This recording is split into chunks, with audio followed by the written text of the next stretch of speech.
Querido Pai, em nome de Yeshua, engrandecemos, exaltamos o Teu nome, porque somente Tu és o Deus, nosso Deus, o Deus de Abraão, de Isaac e de Jacó. Obrigado, Senhor, porque podemos sentir o calor da Tua presença, Teu perfume, doce perfume no nosso meio eterno, nesse período tão bonito, essa festa que fala de libertação, de renovo. Obrigado, Senhor, toda a honra, glória e louvor a Ti, porque sem Ti nós nada podemos fazer e não estaríamos aqui nesse momento. Nos abençoa, me abençoa nesse momento e derrama Teu óleo fresco sobre mim. Abre o coração, os ouvidos dos irmãos aqui na congregação, que todos nós possamos crescer, aprender, sermos transformados conforme as instruções da Torá, que é Espírito e vida. Te agradecemos em nome de Yeshua Messias. Amém? Baruch Hashem. Essa festa de Pêssar, ela envolve vários livros, né? Livro de Êxodo, onde fala a instituição no meio ali das pragas, né? Aquele período ali com o faraó. Então o Eterno faz uma pausa no tempo e é instituída a Pêssar de Hashem. Também aborda isso no livro de Números, capítulo 28. No livro de Levítico, é uma das festas citadas, né? Começando pelo Shabat.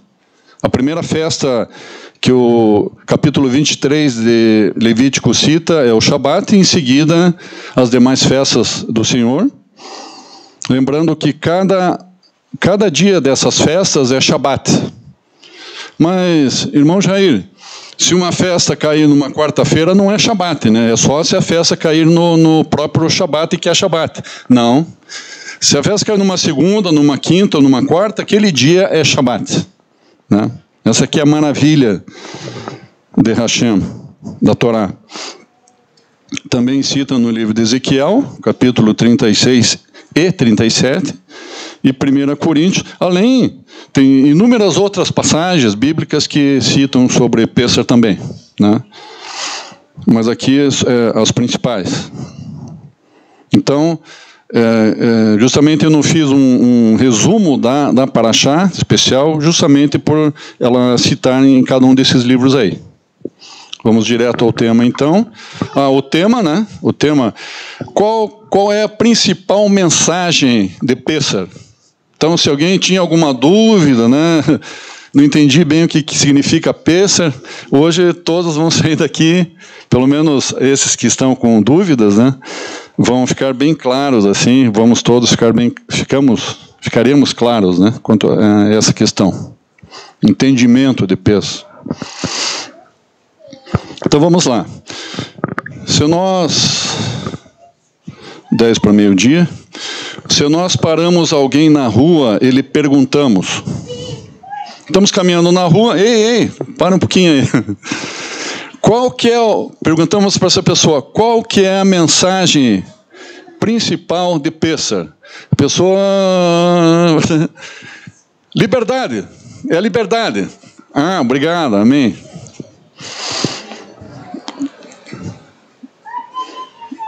O tema, digamos, a abordagem assim, geral, digamos, seria liberdade. Só que tem alguns sod dentro dessa palavra liberdade, né? Tem mais coisas aí, não é só liberdade, não.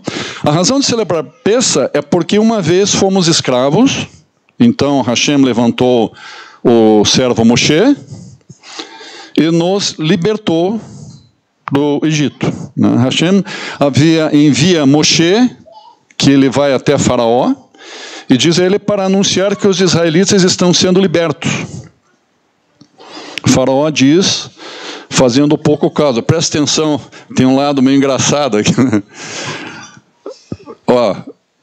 Hashem envia Moshe, né, lá em Horeb, aquela experiência da sarça ardente, né, que Hashem explica lá o plano e envia dali, depois que Moshe passa 40 anos em Midian, Daí ele está o Moshe está com o ego bem desinflado, pequenininho, e daí o Eterno ele só se faz grande em nós quando nós estamos pequenos, com o nosso ego pequeno. Quando o nosso ego está grande, o Eterno fica na dele e nós ficamos aqui com o ego grande, achando que a gente é algum Deus.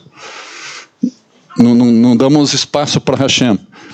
Mas quando o nosso ego vai lá embaixo, daí Hashem se faz grande em nós, né? Isso nós temos que entender. Então, daí o Moshe é enviado até a presença de Faraó, e Faraó diz para Moshe, fazendo pouco caso, né? Porque Moshe diz para Faraó: eu vim anunciar para você que os israelitas estão para ser libertos, eles vão ser libertos. Ele já declara isso. Moshe fala isso para Faraó. Daí Faraó, assim, fazendo pouco caso, diz: olha, isso não tem muito interesse nessa tua frase aí. Isso não me diz nada, né? Como o próprio Faraó se sentindo assim, que ele tinha o governo de todas as coisas, porque Faraó se sentia um Deus, ele era um Deus, né, no Egito. Ao que essa é a parte engraçada, ao que Hashem prontamente responde, diz assim: isso é ótimo, essa tua colocação, só que ninguém perguntou isso para você, qual a tua opinião? O Eterno não precisa da opinião de alguém para estabelecer, para agir, para determinar um juízo, para estabelecer uma salvação. Ele não precisa da opinião de ninguém. Ele é soberano, né? Entendeu? Mas ninguém perguntou a você, Faraó, a sua opinião. Você falou, mas ninguém perguntou isso para você. Você simplesmente falou boca para fora, né? Então Hashem estala seus dedos metafóricos e, puf, né? Os israelitas são efetivamente libertos, eles saem do Egito. Então, aí entra a palavra da resposta daquela pessoa: liberdade, freedom, em inglês, né? Liberdade. E todos vivem felizes para sempre. Pronto, acabamos a paraxá aqui, vamos embora. Não é bem isso aí, não. O que realmente acontece é que quando o Faraó se recusa a deixar o povo ir, Hashem envia uma praga, e depois a outra, depois outra e outra, até que finalmente o Faraó dá luz verde aos israelitas. Mas Hashem não apenas esperou, ele endureceu o coração de Faraó, certificou-se de que os israelitas não foram libertos muito cedo para garantir que haveria mais oportunidade para enviar mais as suas pragas. Mas o que havia de tão importante nas pragas? Ele fala praga, ele enviou uma praga, uma segunda, uma terceira. Peraí. Quando o Eterno repete uma frase, uma mensagem, ele fala uma vez, fala duas, pois já tem um grau de importância. É como se o Eterno estivesse segurando a gente para a gente não ir continuar a leitura. Se ele repete aquilo, volta no princípio lá da leitura. Essa é uma dica que eu dou para vocês. Se você está estudando a Torá e fala um tema aqui, uma palavra ou uma frase, e ele repete aquilo, opa, para, não continue a leitura, o estudo, volta, medite ali, por aí, tem uma mensagem aqui. Se repete a terceira vez, opa, vai sair um sode.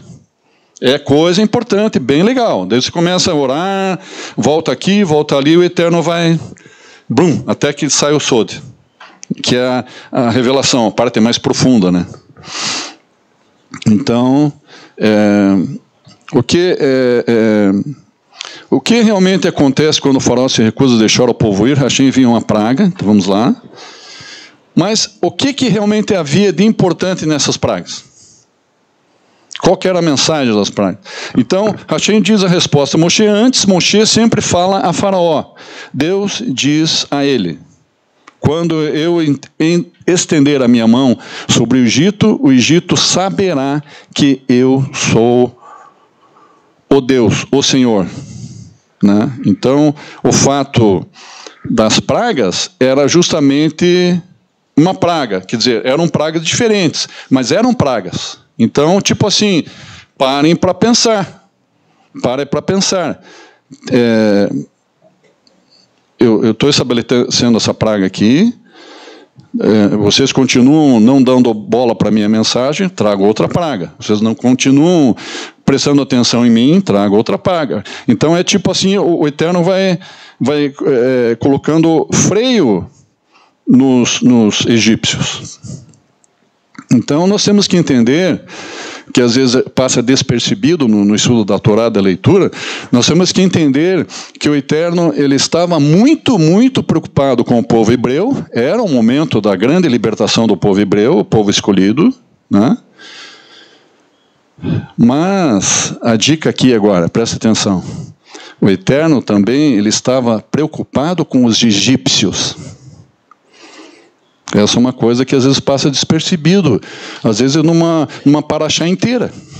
Você não para pensar que havia uma preocupação de Hashem para com os egípcios também. Então, as pragas não foram só para trazer uma maldição, mas para ver que para os egípcios verem, perceberem que o poder real, soberano sobre tudo, não estava nos deuses, nos falsos deuses dos egípcios. Né? Tinha algo que estava sobre todos aqueles deuses do Egito. Né? Então, Êxodo 7,5, quando eu estender a minha mão sobre o Egito saberá que eu sou Hashem. Essa é uma frase muitíssimo importante. Então, ele não está falando aqui quando eu estender a minha mão sobre um outro lugar, está falando sobre o Egito. Então, vemos que Hashem está interessado no Egito. Hashem quer que os egípcios saibam que ele é o Deus único. Qual o sode está por trás desse entendimento? A prova disso, irmãos, do que eu acabei de falar, se nós formos lá para o livro de Zacarias, que é um pouquinho antes da Nova Aliança, um pouquinho antes de começar o livro de Mateus, e bem no final do livro de Zacarias, Zacarias 14, bem no final de Zacarias, diz assim, ó, se a família dos egípcios não subir, nem vier, não cairá sobre eles a chuva, mas virá a praga com que o Senhor ferirá as nações que não subirem para a festa de Sucote. Ó, se a família dos egípcios não subir para onde? Não subir para Jerusalém. Nem vier a Jerusalém. Porque em Zacarias diz assim, que todas as nações terão que subir, quando Yeshua voltar, quando começar o milênio de paz, todas as nações terão que mandar representantes legais, oficiais, pode ser, não sei mensurar agora se é 2 pessoas, 3, 4, 5, ou se é um avião cheio de gente, não sei. Mas tem que ir um grupo de pessoas que o presidente daquela nação vai enviar, vai ordenar, representando aquela nação, para subirem a Jerusalém. Todas as nações da terra vão ter que fazer isso, todas, incluindo os egípcios. Essa que é a mensagem aqui, entendeu? Então, se a família dos egípcios não for, então, como já aconteceu no Egito essas pragas, vai acontecer de novo. Ó, não cairá sobre eles a chuva o ano inteiro, vai ficar um ano inteiro sem cair uma gota de chuva lá no Egito, mas virá a praga com que o Senhor ferirá as nações, as mesmas pragas que foram dadas no Egito lá, que o Senhor estabeleceu no Egito. Então essas pragas não só acontecerá no Egito, como acontecerá em qualquer nação do mundo que não enviar representantes para Jerusalém nas festas do Senhor, né? Então, a importância das festas assim é muito, muito forte, muito grande, né? Imagina alguém, presta atenção nesse exemplo aqui que eu estou dando. Imagina alguém afirmando ser um profeta de um Deus ártico obscuro. Eu coloquei o termo obscuro, pode ser um Deus ártico estranho, desconhecido, né? Desconhecido. Então, esse Deus desse profeta vai lá na Casa Branca, lá nos Estados Unidos, em Washington, e exige a soberania sobre o Alasca. Esse Deus com letra minúscula, né? Ele exige uma soberania dele sobre o Alasca. Foi o que Moisés fez, entrando na sala do trono de Faraó e exigindo a libertação dos israelitas. Mas é claro que Faraó dispensou sem se preocupar com isso. Faraó não deu a mínima. Isso aí não é... O que ele está falando é só uma lucubração. Ele estava lá, teve um sonho, um pesadelo, alguma coisa, veio falar isso para mim aí. Isso para mim não é nada, o Faraó falou. Agora imagine esse profeta chama... a coisa começa a engrossar o caldo agora. Agora imagine esse profeta chama por esse Deus e de alguma forma destrói o grau de potência dos Estados Unidos. Opa! A coisa começa a pegar, né? O que significa destruir o grau de potência dos Estados Unidos? Ele esgota as reservas de alimento, desestabiliza os reatores das usinas nucleares e destrói as bases do exército do país. Quer dizer, o país fica desarmado. Daí o próprio presidente que está lá na Casa Branca vai ficar assim, ó. E agora? E agora? O que eu vou fazer? Né? Então ele se sente assim, pequeno, né? Desarmado. Então, aí sim, há uma grande possibilidade do governo dos Estados Unidos entregar o Alasca, sim. Estão se sentindo desarmados, mas há também uma grande chance de que esse Deus não ficará estranho por muito tempo. Né? Até então, o que era o Egito perante as nações naquela época? Não seria Estados Unidos ou Rússia hoje? Uma nação muito poderosa, assim, que domina o mundo praticamente? Duas, né? Tanto é que, até hoje, entre aspas, né, existe a chamada Guerra Fria entre Rússia e Estados Unidos, as maiores potências mundiais, né? Então, se alguém pensa que o conflito acabou depois da Segunda Guerra Mundial, continua até hoje, queridos. Só que por trás dos bastidores. Um querendo provar que é mais forte que o outro, que é mais poderoso que o outro, né? Tanto é aquela corrida espacial também, né? Que o Kennedy estabeleceu lá a conquista da Lua, né? Vamos pôr o pé na Lua, porque os russos já tinham dominado o espaço, não tinham chegado à Lua, mas tinham dominado o espaço. Então nós não podemos perder para os russos, disse o Kennedy, John Kennedy, né?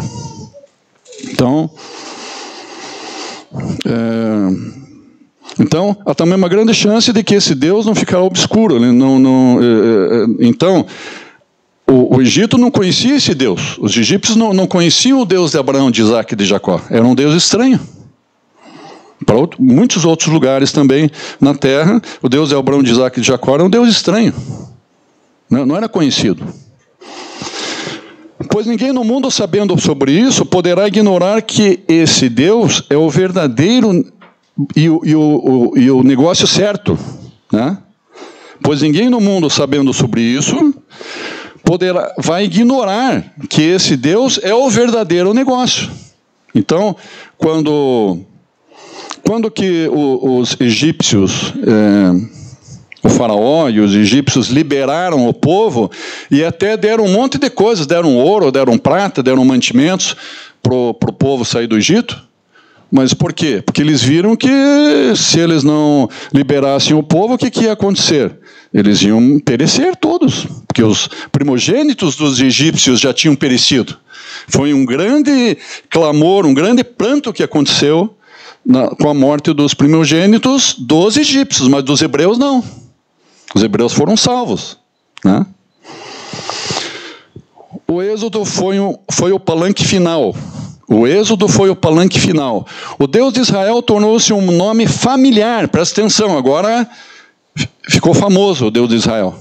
Todo mundo, nossa, esse Deus dos hebreus é o cara, é o Deus.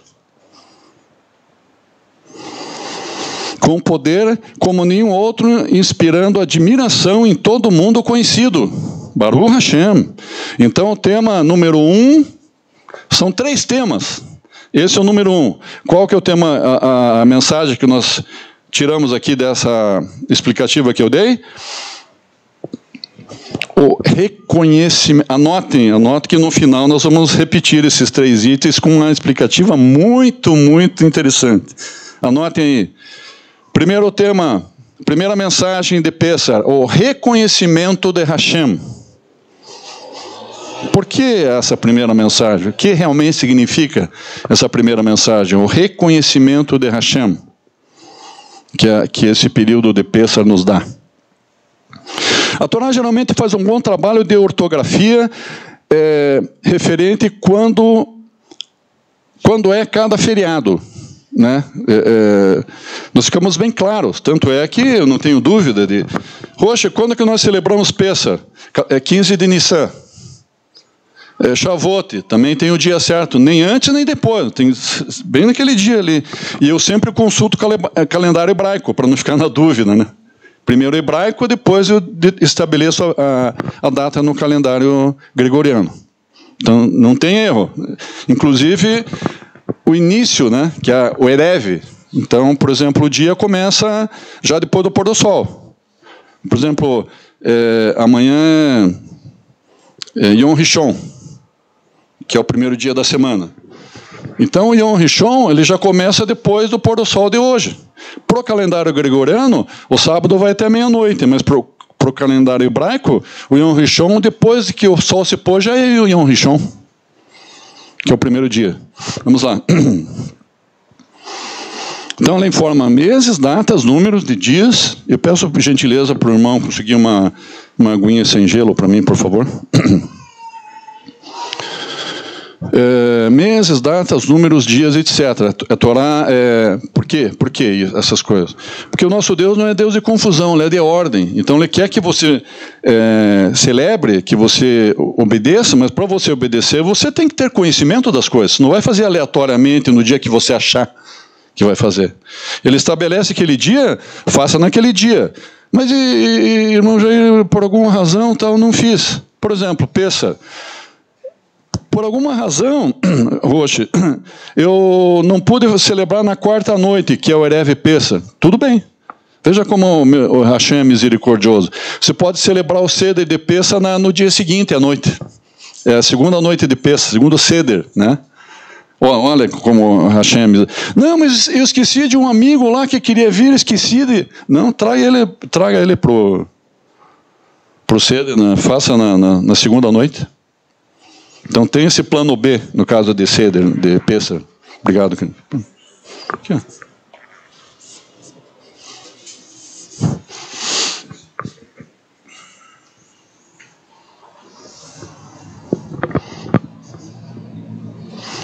Também nos informa as estações do ano, das festas de Hashem. Por exemplo,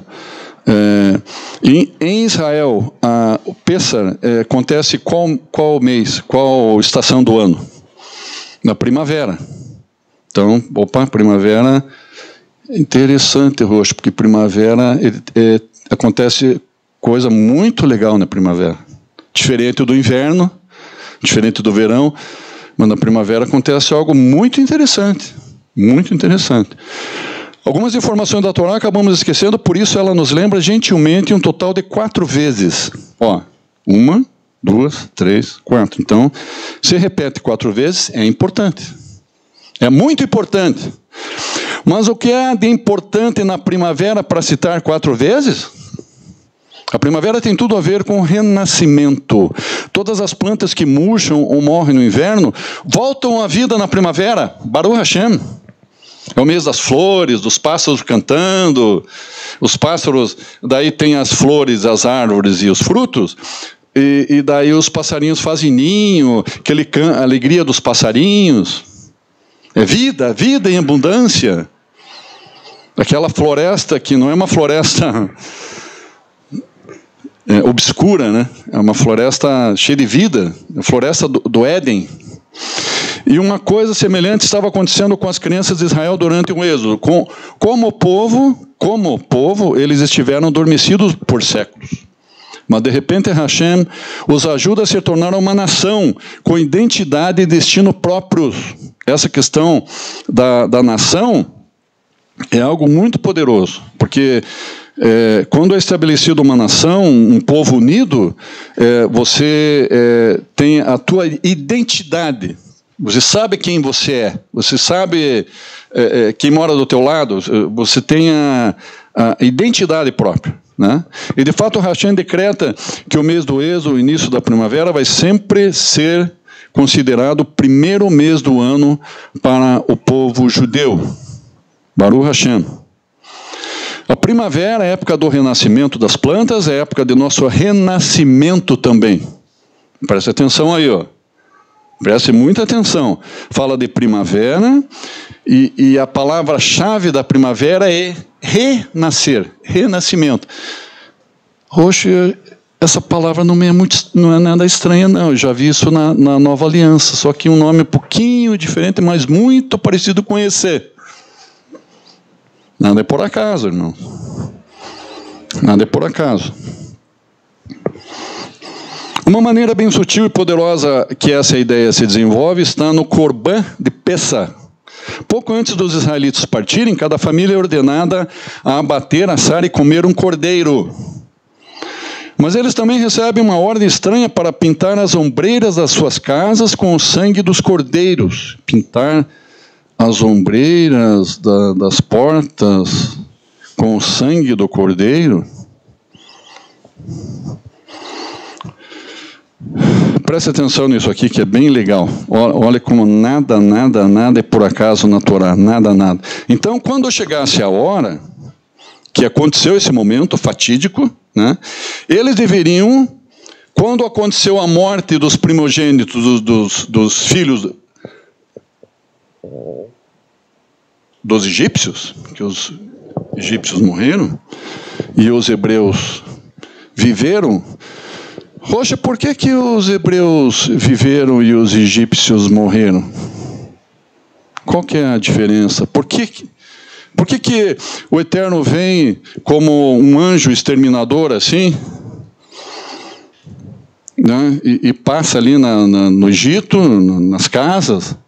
E por que os filhos dos egípcios morrem e os filhos dos hebreus não morrem? Qual a diferença? Porque, como assim? Como assim?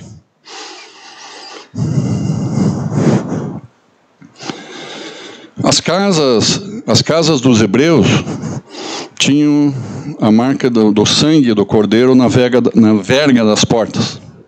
Os egípcios não tinham. Então, quando o Eterno envia o anjo dele, um anjo poderoso, que é o representante também dele naquele momento, né? O anjo da morte. O anjo, quando ele vê a marca de sangue na verga das portas, ele não faz mal para aquela casa, ele passa por cima. Esse passar por cima é Pessar. Pessar é passar sobre. Pessar. Passar sobre aquela casa e não fazer mal para aquela casa. Essa que é a diferença, irmãos. Por quê? Porque o anjo viu a marca de sangue do Mashiach, já estou falando lá na frente, né? Do cordeiro, na verga e nos umbrais das portas. Baruch Hashem por isso. Então, quando chegasse a hora, eles deveriam correr para fora das portas manchadas. Olhem, Moshe e Yehoshua, né, dão a ordem: saiam agora. Vocês foram libertos, vocês estão aí vivos. Agora saiam e saiam correndo, saiam rápido dessas casas, saiam. Então, olha aqui, ó. Eles deveriam correr para fora das portas manchadas de sangue e não olharem para trás. Êxodo 12, 31 e 32. Da mesma forma como um bebê saindo do ventre de sua mãe. Esse momento simbólico-chave no Êxodo é sobre renascer. É como se eles estivessem sendo ressuscitados, eles estivessem nascendo de novo, saindo daquelas casas, porque todos os filhos dos egípcios ali estavam mortos. Os primogênitos estavam mortos. Primogênitos, inclusive, de animais, não só de homens. Então, é como se eles estivessem renascendo, uma nova vida para eles, porque houve a salvação. Pessar, o anjo exterminador passou por cima. Baruch Hashem. Então, essa mensagem, qual que é o tema? Tema número 2 de hoje, vai ter um terceiro tema. Renascimento. Renascimento. Grife essa palavra, que nós vamos falar as 3 no final, de uma forma assim, muito interessante, muito legal, para fechar o nosso entendimento. Sabemos que a Torá está preocupada com o bem-estar dos desamparados e vulneráveis hebreus.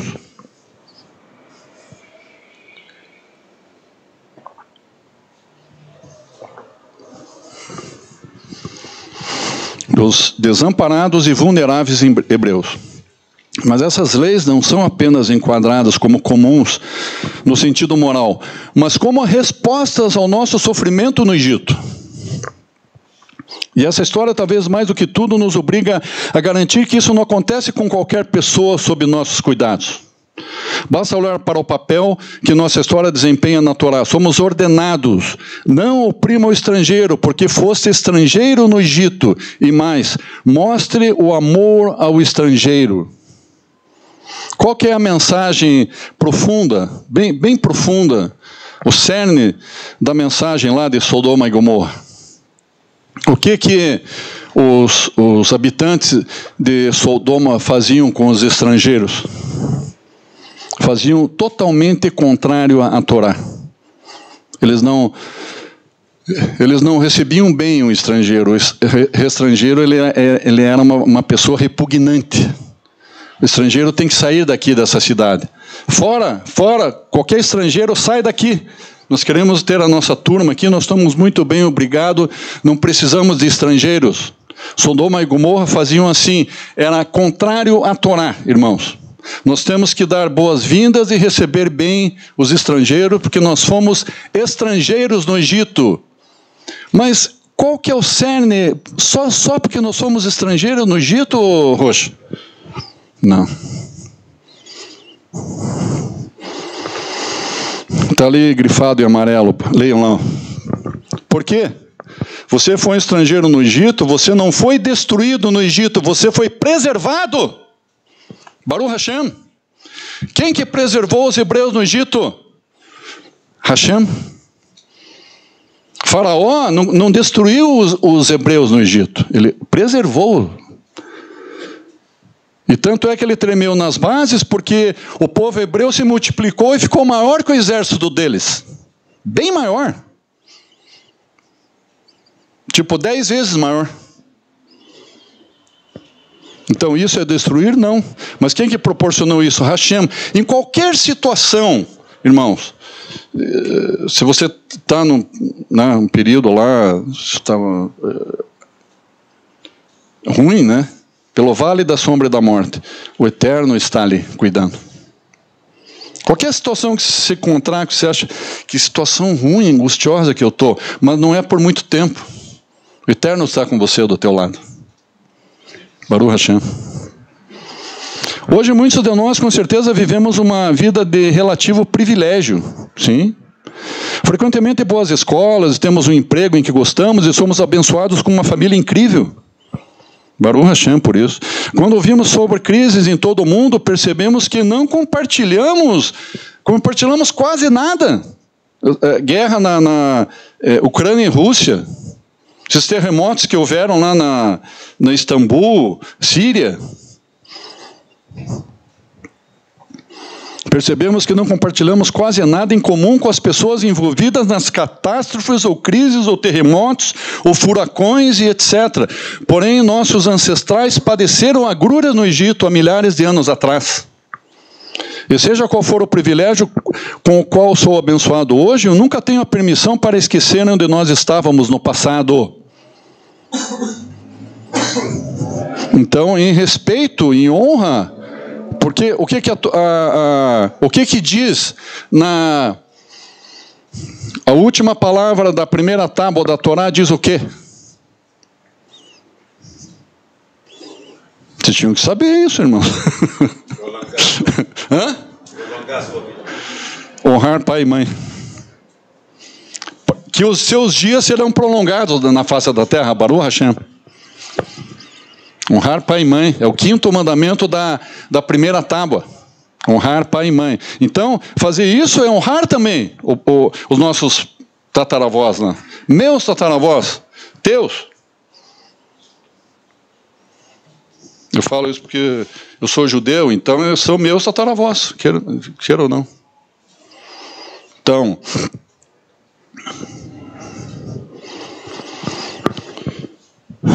seja qual for o privilégio com o qual sou abençoado hoje, eu nunca tenho a permissão para esquecer. Não tenho essa permissão, não posso esquecer dos meus ancestrais. Certificando de que ninguém sofre da mesma maneira. Isso é um dos legados mais importantes de Pessah. Né? Então, baseado nessas palavras, chegamos aqui no terceira mensagem, terceiro tema da explicativa de hoje, que é empatia. Roxo, o que significa empatia? Empatia é você chegar no teu irmão, ele está com um momento de angústia, e o teu irmão vê que você está com ele, se chegar a colocar as mãos no ombro dele, olhar nos olhos dele e dizer: irmão amado, eu entendo você. Estou aqui para te ajudar. Eu entendo você.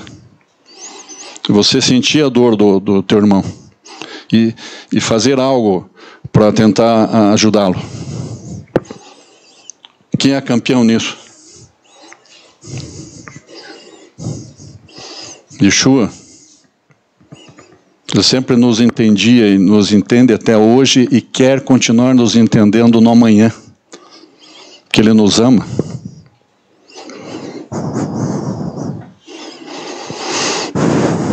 Então, último slide, irmãos. Agora vamos lançar esses 3 temas, tudo para Brit Hadashah. Vum. As 3 principais conclusões de Pessah, que é a mensagem da manhã aqui. Reconhecer a Hashem. Lembram da primeira parte? Reconhecer a Hashem. Ele se fazer conhecido. Né? O que diz a nova aliança? Para chegarmos a esse ponto aí. Shema Israel Adonai Eloheinu Adonai Echad. Ouve Israel, o Senhor é nosso Deus, o Senhor é um. A fé vem pelo Shema Israel Adonai Eloheinu Adonai Echad. Shema Israel Adonai Eloheinu Adonai Echad. Sem fé é impossível agradar a Hashem, pois quem dele se aproxima precisa crer que ele existe e que recompensa aqueles que o buscam. Portanto, a fé vem do que é ouvido, Shema, e o que se ouve provém da palavra anunciada a respeito do Mashiach, Baruch Hashem. Viu como qualquer parashote, qualquer mensagem da Torá, né, Yeshua, o Mashiach, está inserido de uma forma maravilhosa em cada explicativa dessa, não tem como separar. Yeshua, ele existe antes da fundação do mundo. Todas as coisas foram feitas por intermédio do Mashiach. Baruch Hashem. Portanto, a fé vem do que é ouvido e o que se ouve provém da palavra anunciada a respeito do Mashiach, Romanos 10, 17. Item 2, o renascimento que acontece na primavera. Em resposta a Nicodemos, Yeshua declarou: digo a verdade, ninguém pode ver o reino de Hashem senão nascer de cima. Roche, você errou ali a palavra, está escrito na tela ali, nascer de novo. Não, está errado nascer de novo. O certo é nascer de cima. A tradução correta é nascer de cima. Baruch Hashem. Faz todo sentido, né? João 3:3. Disse Yeshua: ninguém pode entrar no reino de Hashem se não nascer de cima, isto é, se não nascer da água e do Espírito.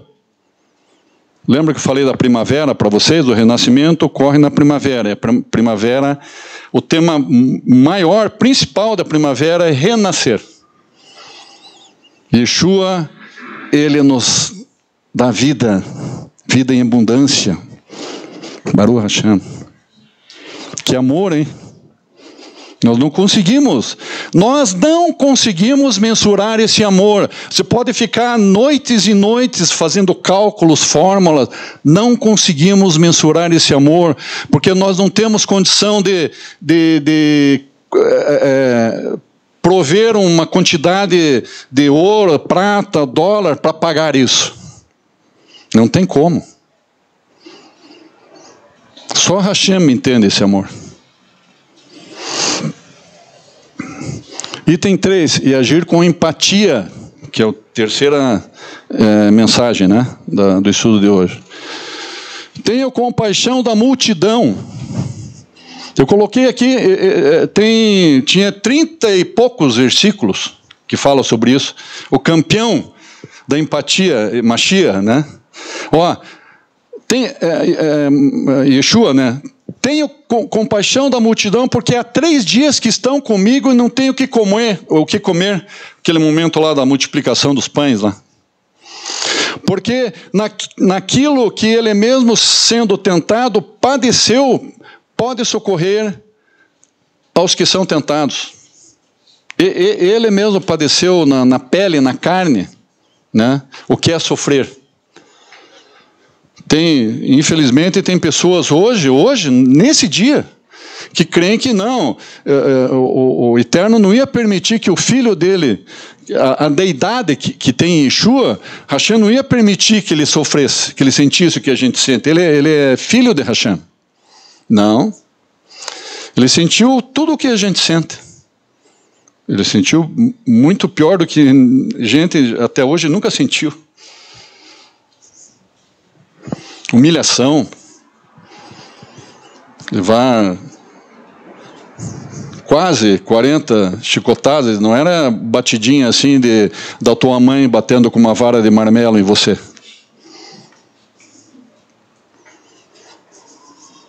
Foi preso, foi traído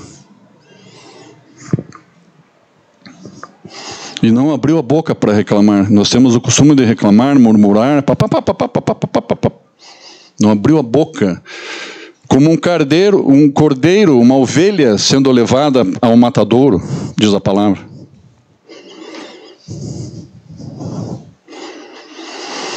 Porque naquilo que ele mesmo sendo tentado padeceu, pode socorrer aos que são tentados.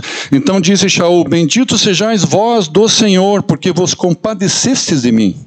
Bendito sejais vós, vocês que são de Hashem, que são de Yeshua, porque vos compadecestes de mim. Antes sede uns para com os outros benignos, misericordiosos, perdoando-vos uns aos outros, como também Hashem vos perdoou em Yeshua. Yeshua nos perdoa.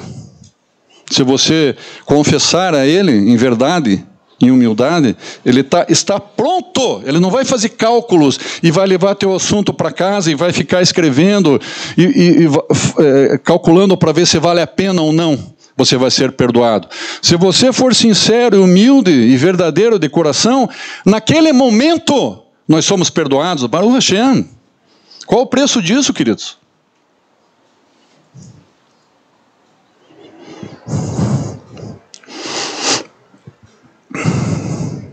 Bem-aventurados os misericordiosos, porque eles alcançarão misericórdia. Baruch Hashem.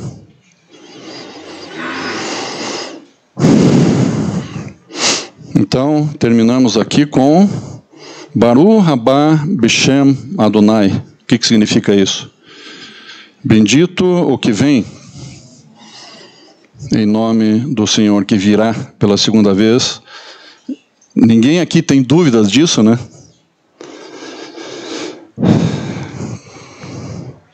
Baruch Hashem, irmãos, por Yeshua.